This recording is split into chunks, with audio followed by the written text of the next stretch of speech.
এখন প্রচুর পরিমাণে পটল পাওয়া যাচ্ছে, আর নিরামিষ দিনে পটল ও ছোলার ডাল দিয়ে এই রেসিপি বাড়িতে বানিয়ে দেখতে পারেন, যা ভাত, রুটি, পরোটা যেকোনোর সঙ্গে খেতে বেশ ভালো লাগবে। প্রথমে কড়াইতে বেশ কিছুটা পরিমাণ সর্ষের তেল দিতে হবে, লবণ দিতে হবে, হলুদ গুঁড়ো দিতে হবে। তারপরে কেটে রাখা পটলের টুকরো, আলুর টুকরো দিয়ে বেশ লাল লাল করে ভেজে নিতে হবে। আর ঢাকনা বন্ধ করে ভাজবো, এতে আলু পটলগুলো ভাজার সময় একটু সেদ্ধও হয়ে যাবে। যখন লাল লাল করে ভাজা হয়ে যাবে তখন তুলে রেখে দিতে হবে। আর কড়াইতে বাকি যে তেলটা আছে তার মধ্যে দিতে হবে গোটা জিরে, শুকনো লঙ্কা। আর আমি দিয়ে দিলাম আদা বাটা, ধনে গুঁড়ো, জিরে গুঁড়ো, হলুদ গুঁড়ো, লঙ্কার গুঁড়ো। সমস্ত গুঁড়ো মশলাগুলো দেওয়ার পরে এবার বেশ কিছুটা পরিমাণ জল দিয়ে মশলাগুলো ভালো করে মিশিয়ে নিতে হবে। তারপরে মশলাটাকে ভালো করে কষিয়ে নিতে হবে। যখন মশলাটা ভালো করে কষানো হয়ে যাবে, ভেজে রাখা আলু পটল দিয়ে দিতে হবে। আর দিতে হবে ছোলার ডাল। সমস্ত কিছু একসঙ্গে ভালো করে মিশিয়ে নেওয়ার পরে 2-3 মিনিট নাড়াচাড়া করে নিয়েছিলাম।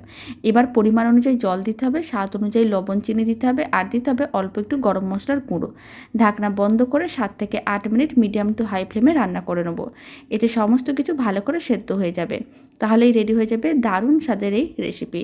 আর ছোলার ডালগুলোও সেদ্ধ হয়ে গেছে, একটু চেক করে দেখে নিতে পারেন। শেষে অল্প একটু গরম মশলার গুঁড়ো আর ঘি দিয়ে দিতে হবে। তাহলেই রেডি হয়ে যাবে এই রেসিপি।